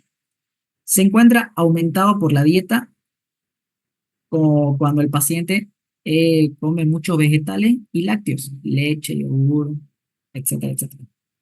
Y más bien disminuye el pH cuando el paciente come mucha carne y cítricos, ¿ya? Ahora si usa medicamentos, dependiendo, hay algunos medicamentos que aumentan el pH y hay otros que disminuyen el pH. Los que aumentan el pH tendríamos los antiácidos y el bicarbonato, y los que disminuyen el ácido salicílico, o mejor llamado la aspirina, y el ácido ascórbico, vitamina C, ¿ya? Ese sería el pH y después tenemos la densidad. La densidad normal es entre 1010 a 1022. Tenemos si se puede elevar, como también se puede disminuir. La elevada, o bueno, este en sí, nos informa el estado de hidratación y capacidad de concentración renal. ¿A qué se refiere esto? Si un paciente deshidratado, la densidad va a estar aumentada, va a estar concentrada la orina. Ahora, también si el paciente no tiene capacidad de concentración renal, es decir, no puede hacer una concentración al nivel de los túbulos renales correctamente, igual la orina puede salir demasiado concentrada. Y si sale demasiado concentrada, la vamos a ver amarillo-naranja y enturbiada. ¿Ya? Ahora, si está elevada, lo que tenemos que pensar es deshidratación, o también podemos pensar en una diabetes mellitus, que son las causas como más comunes. Y si está disminuida, es decir, más bien hay poco contenido en la orina, tenemos que pensar en una diabetes insípida, porque en estos casos el paciente orina mucho, produce mucha orina, e insuficiencia renal también crónica. O también estos pacientes que van al hospital y no le calculan bien el suero y los sobrehidratan, ¿ya?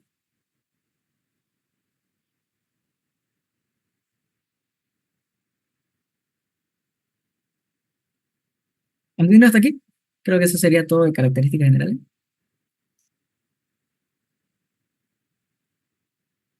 ¿Todo entendido?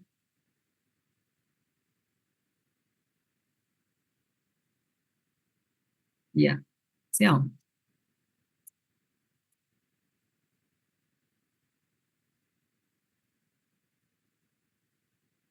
Análisis químico. Ya vimos las características generales. Ahora no me voy a decir clínico. Aquí tenemos 7 cosas para ver. ¿Ya? Vamos a tener que ver proteína, glucosa, cetona, eh, urobilinógeno, nitrito y esterasa leucocitarina. ¿Ya? Y bilirrubina. Primero vamos a ver las proteínas. Lo normal debería ser 0, pero como todo hay que usar un rango, no solo podemos dejar en 0, va a ser permitido hasta menor a 10 miligramos por decilitro. ¿Ya? En caso de que hayan proteínas, hay que anotarlo y se da a anotar en cantidades de cruces. Una cruz equivale a 30 miligramos por decilitro. 2 cruces a 100, 3 cruces a 300 y 4 cruces a 1000.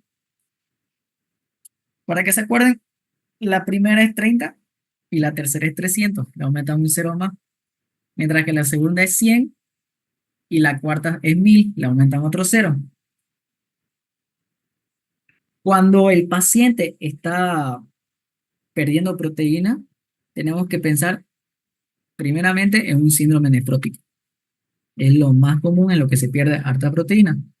Este síndrome nefrótico, aparte si les llega con edema generalizado o edema en miembros inferiores, igual síndrome nefrótico es lo más probable. Luego tenemos glucosa.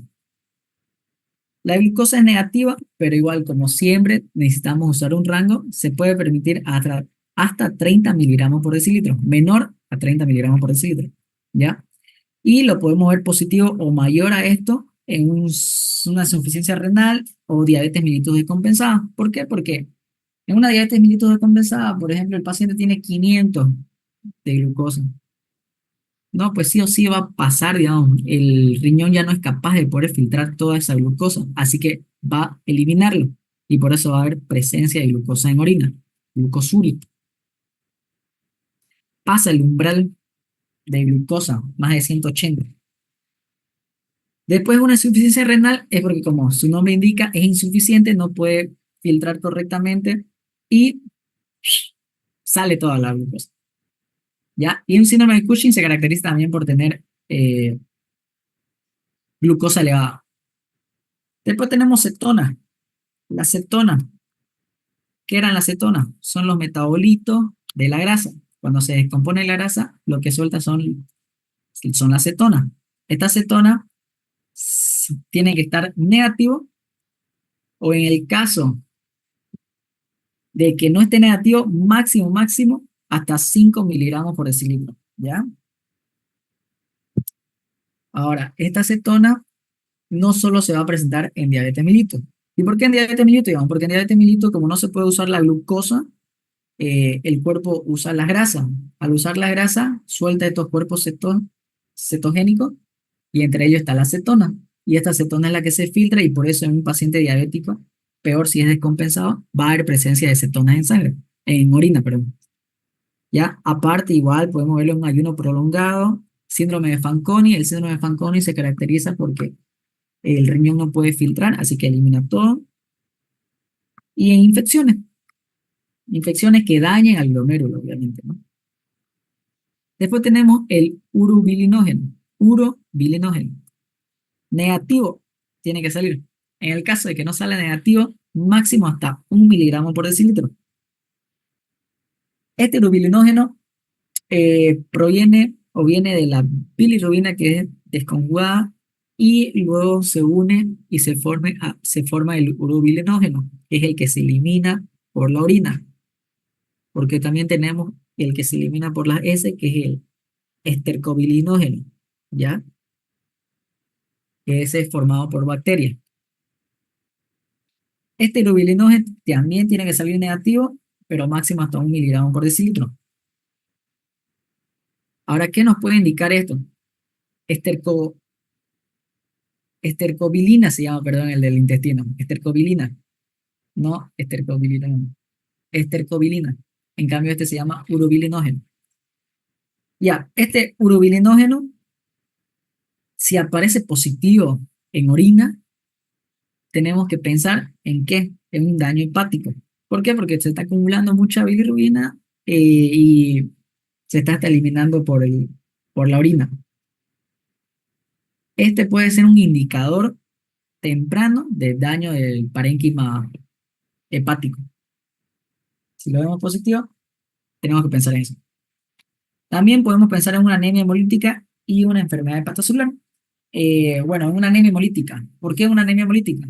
Porque en una anemia hemolítica se mueren los glóbulos rojos, sueltan su grupo hemo, sueltan la bilirrubina, esta se desconjuga y se forma mucha bilirrubina. Esta pasa por la orina, bueno, va hacia los riñones, se forma el urobilinógeno y ya es el que se elimina. Como no se va a poder filtrar todo, se elimina más de 1 miligramo y nos puede indicar esa anemia hemolítica por exceso de destrucción de glóbulos rojos. Después tenemos nitritos. Estos nitritos sí o sí negativos. ¿Por qué? Porque si hay nitritos en la orina, significa que hay bacteria. Porque la bacteria desconjuga, o bueno, sí, pues desconjuga o se come a los nitratos y lo que produce son nitritos. Así que si no hay bacteria, no puede haber nitrito. Descomponen a los nitratos y se forma el nitrito. Así que el nitrito tiene que salir negativo, porque si hay positivo, si hay nitrito en orina y hay leucocitos y hay bacterias, es la triada y esto nos indica una infección urinaria. Eso es muy importante, anótenlo. La triada: presencia de nitrito, leucocituria y presencia de bacterias. ¿Ya? Están conectadas. Y por último vamos con la esterasa leucocitaria, que estos son los leucocitos. que tiene que ser negativo sí o sí, porque si hay leucocitos, ya sean dañados o intactos, y lo relacionamos con presencia de nitrito y presencia de bacterias, sí o sí es una infección bacteriana, ¿ya? No es contaminación de la muestra ni nada, es infección bacteriana. ¿Todo claro hasta aquí? Sí, sí. Una vez Ya. más puede repetir la triada, por favor. Sí, Eh, sí. Presencia de nitritos, leucocituria y presencia de bacterias.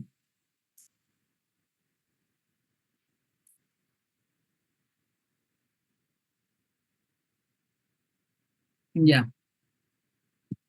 Nos vamos a análisis microscópico. En este, ¿qué vamos a evaluar? Vamos a evaluar el sedimento urinario, que entre ellos tenemos cilindros, cristales, células, leucocitos, eritrocitos y bacterias. Tenemos 6 cosas. Comenzamos con leucocitos, que son los que más se van a hacer.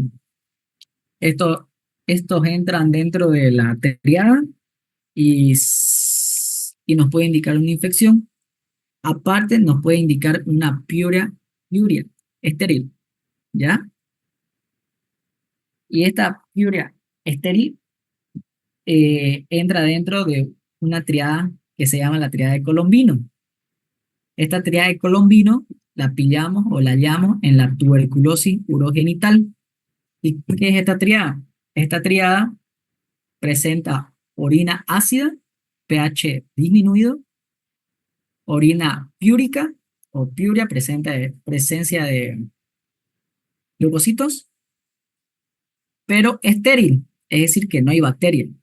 Y por eso se caracteriza la tuberculosis urogenital, por esta triada. No hay bacteria. Después tenemos los eritrocitos, que aquí tenemos la hematuria y la microhematuria. Simplemente nos indica un daño en las vías urinarias. Ahora, ¿por qué hematuria y por qué microhematuria? ¿Cuál es la diferencia? ¿Por qué? La hematuria se dice que es de origen nefrológico, mientras que la microhematuria es de origen urológico. Nefrológico del riñón, urológico de la vía urinaria. ¿Ya? ¿Y por qué? El de origen nefrológico se puede deber a un tumor o a un cálculo al nivel del riñón, generalmente un tumor. Y esto se dice que es porque el eritrocito cambia su forma porque le dificulta pasar por los vasos, ¿ya? Así que cambia su forma y sale una hematuria. Se caracteriza por cambiar los glóbulos rojos su forma, ¿ya?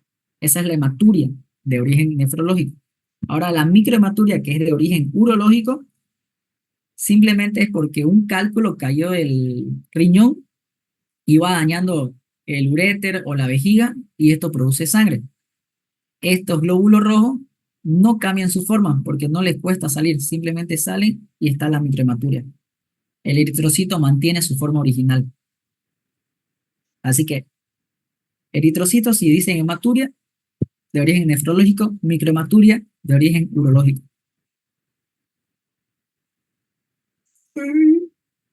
Los valores me estaba olvidando de mencionar. Los leucocitos se pueden aceptar hasta 4 por campo microscópico y los eritrocitos hasta 3. ¿Ya? Después tenemos las bacterias. Las bacterias no tienen que estar presentes en la orina. La orina es aséptica, pero en algunos casos puede haber bacteriuria asintomática o leucocituria abacteriana, que debería estar en leucocitos, pero ya. La bacteriuria asintomática, hay presencia de bacterias, pero no hay clínica. Ahora, ¿cómo diferenciamos si es una presencia de bacteria o simplemente contaminación de la muestra por la unidad formadora de colonia? Si son más de 100.000, sí están colonizando las bacterias, o sea que sí hay una infección o una infestación, pero no hay sintomatología, no hay la enfermedad, ¿ya? Ahora, si son menos de 100.000, dependiendo, si es menos de 10.000, si es menos de 10.000 es una contaminación de la muestra, ¿ya? Si hay menos de 10.000 unidades formadoras de colonia por ml. Si hay más de 100.000, si es una infección o, bueno, una infestación, si se están replicando las bacterias en la orina. Pero como no hay sintomatología, se dice bacteriuria asintomática. Y después tenemos la leucocituria abacteriana. Esta puede deberse a infecciones por clamidia, tuberculosis o micolplasma. Eh, la que van a ver más, ¿no? Sería la del tuberculosis urogenital, que ahí entraría la triada de Colombino. Ya. Ya. Nos vamos a células. Vamos a tener distintos tipos de células. Células tubulares o renales, células de transición y células pavimentosas o escamosas. Estas células nos van a decir dónde está el daño, si nosotros la vemos en la orina, ¿ya? Si vemos en la orina eh, células tubulares o renales, ¿dónde creen que va a estar el daño? En el riñón, es decir, que puede ser por un tumor, un cáncer, o si no, un, col- un cálculo, un cálculo a nivel renal, que está dañando a estas células. Ahora, si vemos células de transición que están presentes desde la pelvis renal hasta la porción superior de la uretra, es decir, que incluye a la vejiga, estas células de transición se llaman así porque cambian su forma. En la vejiga, por ejemplo, cuando la vejiga está vacía, ellas tienen una forma cúbica, la célula. En cambio, cuando la vejiga se distiende, está llena, se hacen de forma aplanada, por eso son de transición, células de transición. Y están presentes desde la pelvis renal hasta la porción superior de la uretra, es decir, que incluye a la vejiga. Ahora, si vemos estas células de transición en la orina, es por presencia de un cálculo en cualquiera de estas partes, o algún daño renal, un daño urológico en cualquiera de estas partes. Y por último tenemos las células pavimentosas o escamosas que simplemente están en la porción inferior del uretra, en el caso de las mujeres en la vagina, ¿ya? Si vemos esto en la orina, es un daño a nivel de estos dos, en uno de estos dos. Y después tenemos los cristales, que tenemos cristales de pH alcalino y pH ácido. ¿A qué se refiere con esto? Los de pH alcalino se forman porque la orina está muy alcalina, muy elevado su pH. Y los de ácido se forman porque la orina está muy ácida, muy disminuido. En los de pH alcalino tenemos cristales de carbonato, cristales de calcio, fosfato de calcio y urato de amonio. Esto lo van a ver más a detalle el próximo año en urología, pero para que vayan como que teniendo en cuenta que podemos ver ciertos cristales en ácido y alcalino, lo más importante es. Y en los de ácido tenemos cristales de ácido úrico y uratos de sodio. ¿Ya?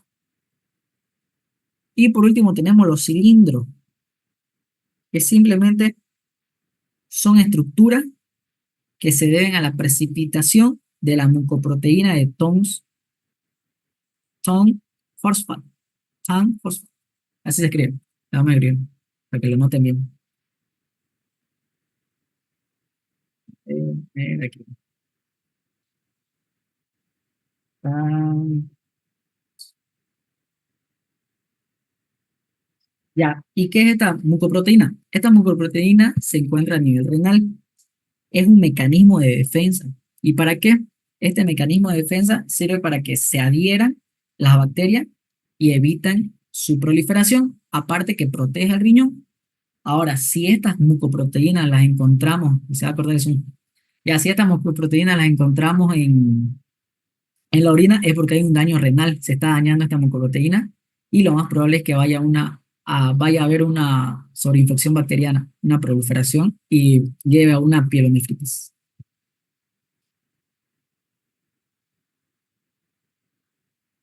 Esto es lo mismo. Ya entra en el último Zoom. Chau.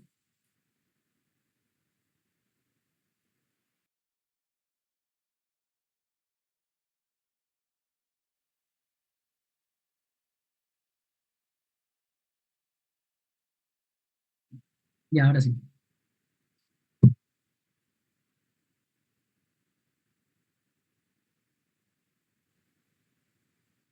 Ya. Con eso terminaríamos el examen general de orina. Ya sería todo. Y ahorita solo vamos a ver la clínica de estas dos nefropatías, que sería la síndrome nefrótico y síndrome nefrítico. ¿Y qué, digamos? Síndrome nefrótico es el aumento de la permeabilidad capilar glomerular. Esto se da porque hay un daño al nivel del glomérulo. Este síndrome nefrótico, al haber un daño en el filtro, va a presentar esta triada, que como les mencioné, va por fases, ¿no? Primero hay proteinuria. Bueno, primero es el daño. De ahí viene la proteinuria masiva. Es mayor a 3,5 gramos de proteína en la orina. ¿Ya? De esto, como se pierde mucha proteína, te lleva a una hipoalbuminemia. Proteínas bajas en sangre. Si hay proteínas bajas en sangre, baja la presión oncótica y por ende hay extravasación de líquido. ¿Ya? Y esa extravasación de líquido te lleva a edema. Y así se caracteriza la triada del síndrome nefrótico. Proteinuria mayor a 3,5, hipoalbuminemia y edema. Aparte también puedes pillar hiperlipemia y lipiduria. ¿Qué es esto? Hiperlipemia es aumento de los lípidos en sangre a tal punto que también se va a filtrar y va a haber lipiduria, lípidos en orina. ¿Ya? Pero más que todo, lo más importante es la triada, que se las sepan. Proteinuria, hipoalbuminemia y edema. Las causas son muchas. Fisiopatología, edema generalizado, lipiduria, hipoalbuminemia, 3,5 gramos por día. Y después tenemos el síndrome nefrítico, ¿ya? ¿Qué es el síndrome nefrítico? Este es la inflamación glomerular de origen autoinmune o postinfecciosa. El mayor ejemplo, pongamos a la complicación de una infección de amígdala por Streptococcus pyogenes, ¿no? Se complica como un síndrome nefrítico. ¿Por qué? Porque comienza a inflamar al glomérulo, ¿ya? Esta inflamación, como todo, lleva a un daño en los túbulos. Y si lleva un daño en los túbulos, va a haber hematuria, ¿ya? Va a haber hematuria, aparte podemos presentar proteinuria, pero una proteinuria menor a 3,5, ¿ya? Esa es una gran diferencia. Después, también, como hay disminución de la filtración glomerular porque hay un daño en los túbulos y sobre todo en el glomérulo, va a haber una retención de sodio y agua. ¿Pero por qué? Porque si no se está, como hay un daño, no está funcionando bien el riñón. Y si no está funcionando bien el riñón, pide ayuda. ¿Y cómo lo hace? Activando el sistema renina-angiotensina, lo cual retiene sodio, agua, y esto produce aumento de la volemia y te lleva a una hipertensión. Por eso también este síndrome nefrótico tiene una triada, que es la hematuria, hipertensión y el edema también por la acumulación de líquido. Ahora, ¿cómo diferenciamos el edema de un síndrome nefrótico con un síndrome nefrítico? El edema del síndrome nefrótico es blando. El de nefrótico es blando, ¿ya? En cambio, el de nefrítico es un edema duro. Esa es la diferencia entre edemas. Otro detalle en el síndrome nefrítico es que hay elevación de los azoados. ¿Y qué son los azoados? Son la urea y la creatinina. ¿Por qué? Porque hay una mala filtración, ¿ya? Se está acumulando. Entonces, la triada, más que todo, aprende a hacer la triada, que tenemos el síndrome nefrítico, es proteinuria, edema blando e hipoalbuminemia, el nefrótico. Y después tenemos el síndrome nefrítico, que es hematuria, hipertensión y edema duro. ¿Y por qué el edema duro? Porque en el nefrótico el edema es blando por disminución de la presión oscótica. Entonces sale líquido y todo eso es blandito, ¿ya? Cuando el líquido está en los tejidos es blando. Ahora, en cambio, en este edema del síndrome nefrítico, no es por una disminución de la presión oscótica, es por un aumento de la presión hidrostática. ¿Por qué? Porque se está acumulando sodio y agua. Así que este edema va a ser duro, ¿ya? Eh, eh, eh, eh, eh, Sí, eso es lo más importante. Síndrome nefrótico y nefrítico. Así que eso sería todo. Igual lo estás ahí.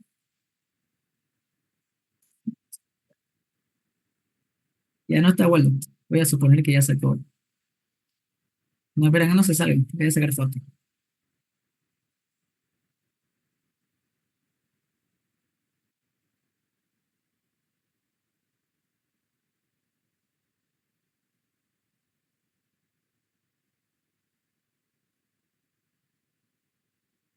Mm, sí, con reactivo.